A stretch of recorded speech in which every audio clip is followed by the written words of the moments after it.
In this second part of Gog and Magog, we are going to focus exclusively on an explanation that is given in a place commonly used by Adventists in looking for data, the Adventist Bible Commentary. We are going to center on what they write about chapter 38 of Ezekiel, and I would like you to pay much attention to what is said there, because it is going to help us think about a lot of things that further on we will need to develop, but I think it is a good foundation to start on, because there are many things that will probably surprise us, but everything in its own time. Today we are going to analyze what it says about chapter 38 of Ezekiel.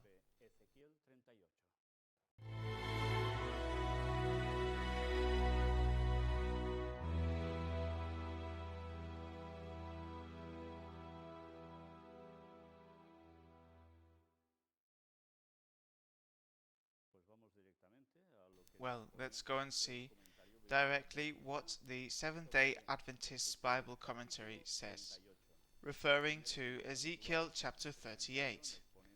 Firstly, as is usual in this commentary, they write the whole chapter verse by verse, but at the beginning it makes a short reference to what we are going to find in this chapter.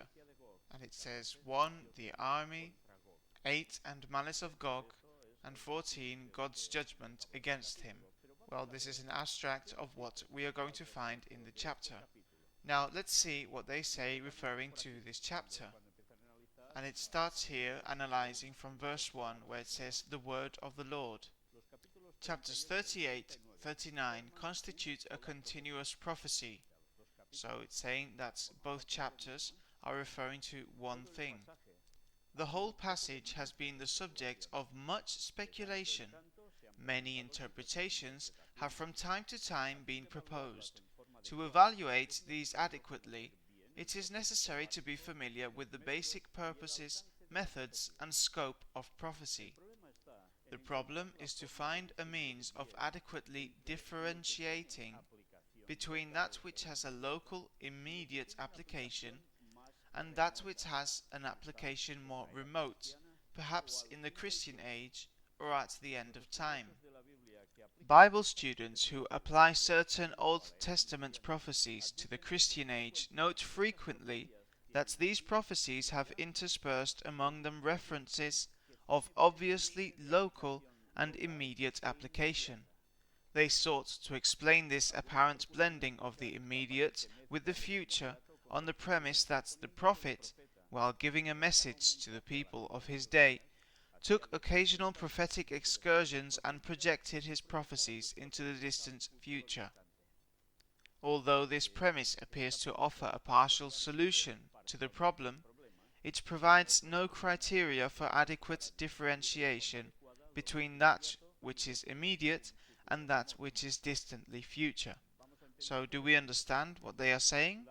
So, some say that the prophecy, especially the ones in the Old Testament, may have an application for the time that they were written in, and even also the area they were written in, but also part of the prophecy, if not all of it, as a part of it, can have an application to the Christian age, when the New Testament was written, and that can also be applied in the end times, just before the return of Christ.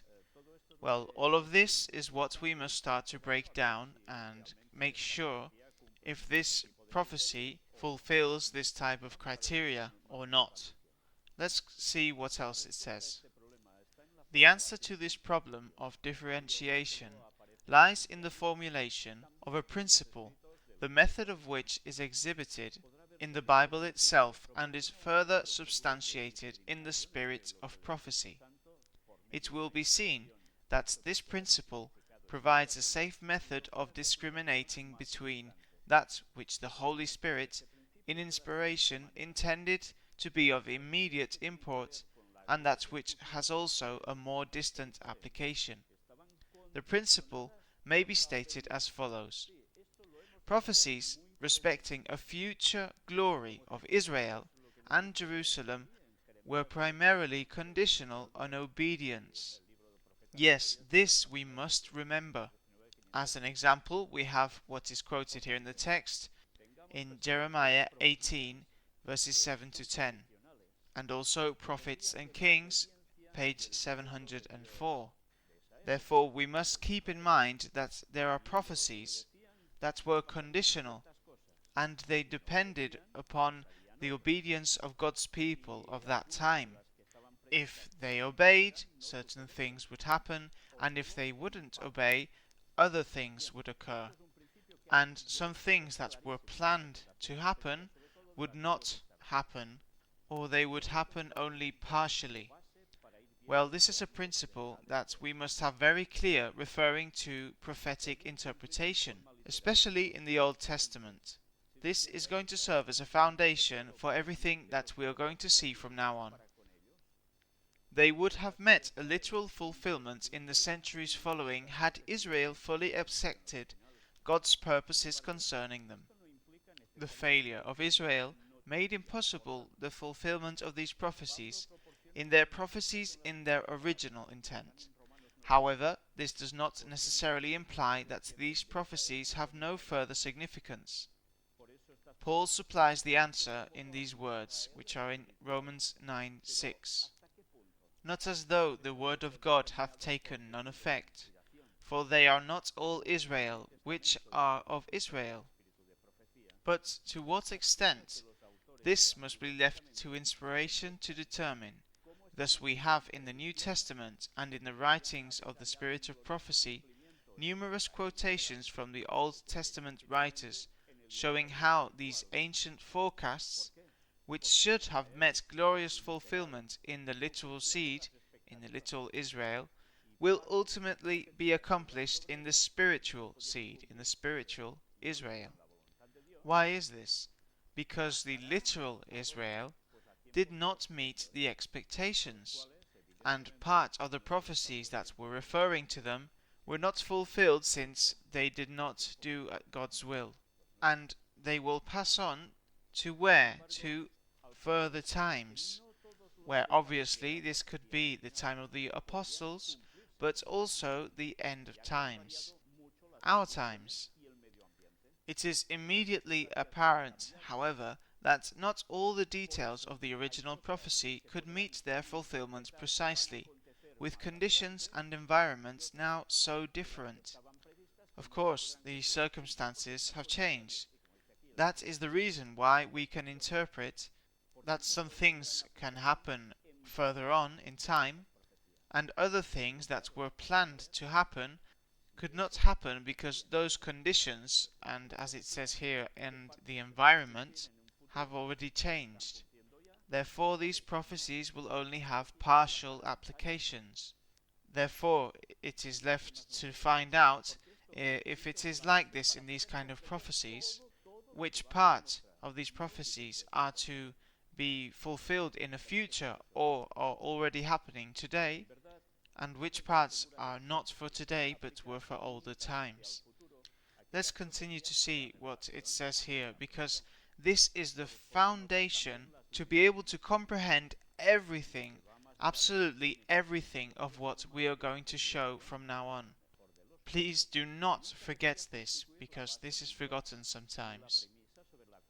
In fact, it is a safe rule of exegesis to make only such applications as subsequent revelation specifies, as well as to note the limitations it imposes.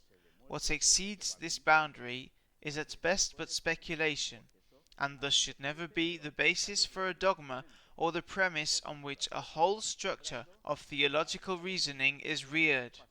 Yes, we must be very careful, because we enter a certain area which is of speculation. Another thing is to enter a speculation area but prove that what it says is going to happen, because this is not said here in the text, but it must be added evidently, because if the events start to fit, then of course it will stop being a speculation to be a fact, and as always the truth at the end times will be amplified. This we must also take on account. but careful with the speculation that can not happen anymore. The distinctly local mold in which these ancient prophecies were cast is explained on the basis that God originally intended these predictions to be fulfilled in the pattern indicated, meaning exactly as they were said. Furthermore, what have been designated as excursions into the distant future, largely detached from the general discussion, are seen also to be presented in the framework of God's earlier purposes.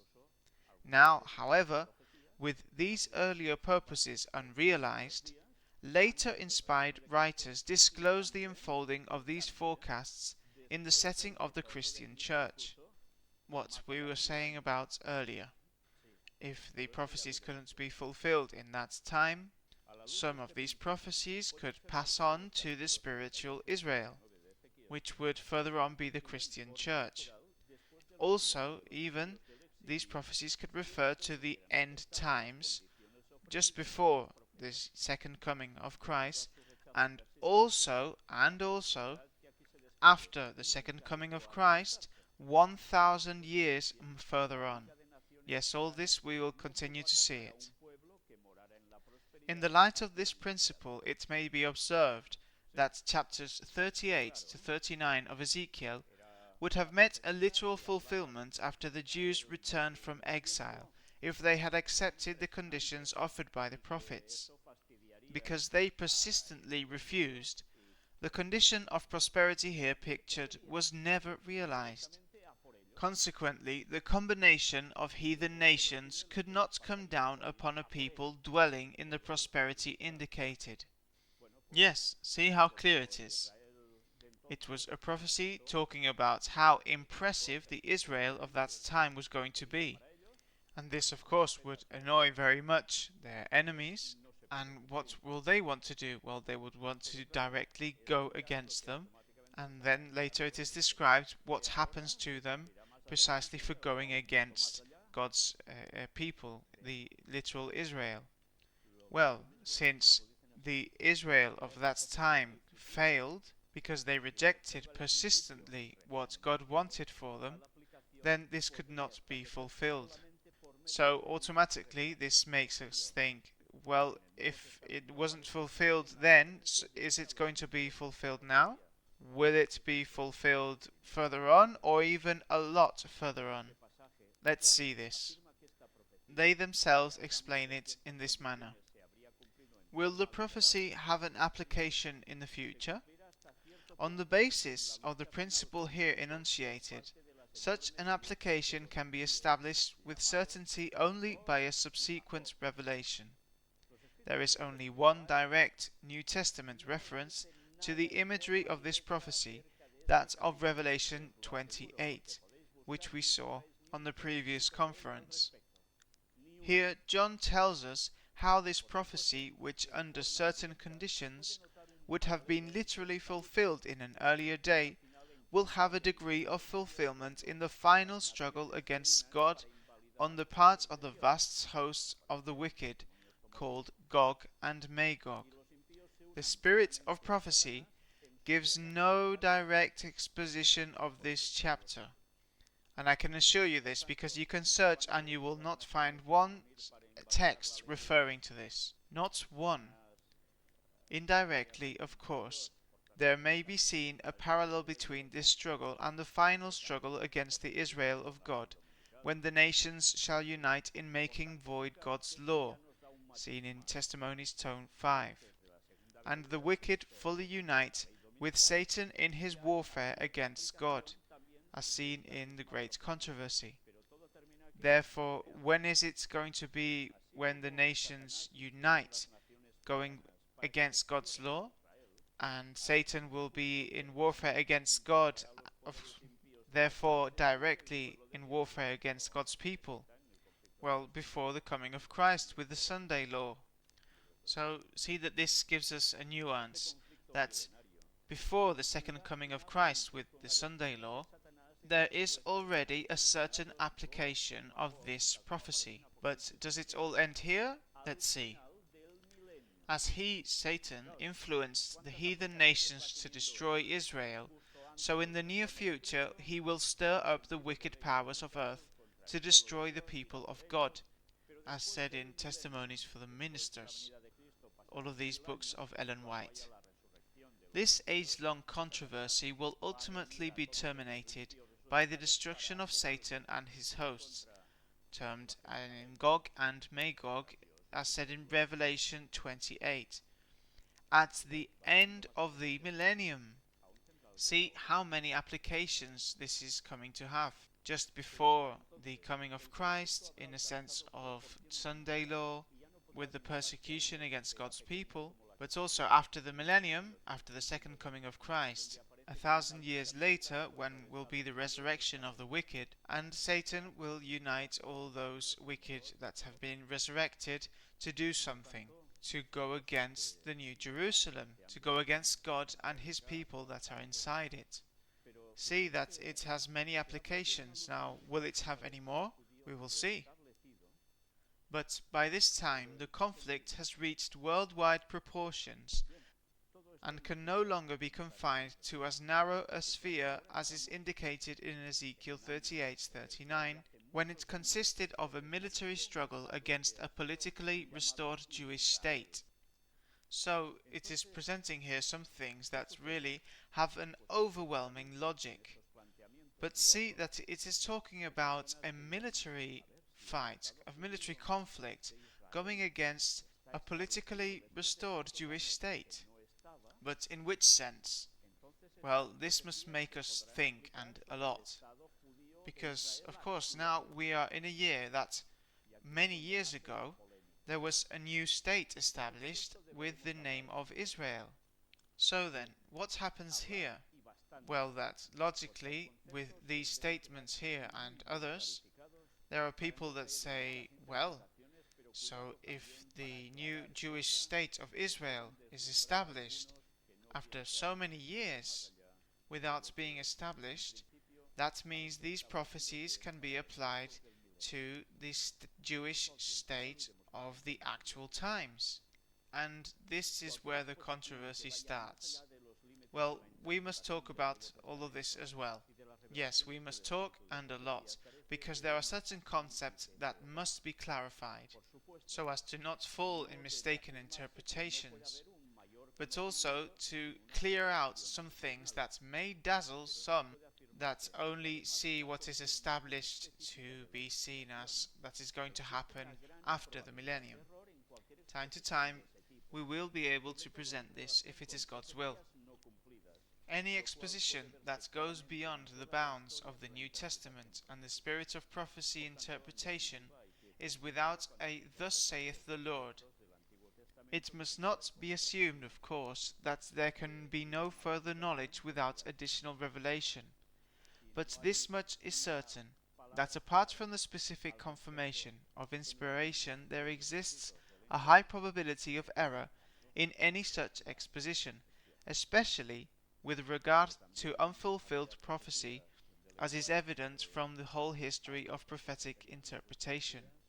Therefore, definitely, we must be very careful on how we interpret certain texts in the Old Testament, especially those referring to prophecy, because one bad application can become a complete disaster. If there is not a clear word in the Bible or in the writings of Ellen White, we must have much caution. We must be very careful. This is true. But there are also prophecies of Ellen White about something that was going to occur at the end times, referring to a movement that was going to be carried forward under the name of a certain person that already appears in the Old Testament, and that she did not yet have all the light, referring to this, and evidently that things that were lost would be rescued and shown, and would be seen as something new, but that were already implicit in the texts, but that had not been seen with all the light. All of this must also be taken in account, because God continues to speak to his people, But once more, we must be very cautious with everything that we are going to say, because the things that we say must be proven to be so. If not, it has no value. And this is about bringing evidence referring to this topic that we must know to be able to ask ourselves if this was only about after the millennium, as many people only say, and I'm talking about Adventists, or as we have seen as well, it has an application starting with the Sunday law to go against God's people, but also if there is another part of prophetic fulfillment in our days up to the moment of the Sunday law, where the same story is going to be repeated against God's people. But is there something before that that happens as literal events in the places that the prophecy quotes in Ezekiel 38 and 39? Well, that is what we must check to see if this is true or false, with the great implications that it will carry, precisely knowing if this is like this or not. Therefore, we are going to leave this part here, and we will see in the next part what is said referring to chapter 39 of Ezekiel. And prepare yourselves, because there will be a tremendous cascade of exhibitions that many will be perplexed, I assure you. Maranatha 2031. Yes, because the prophecies reach up to there and 1,000 years beyond.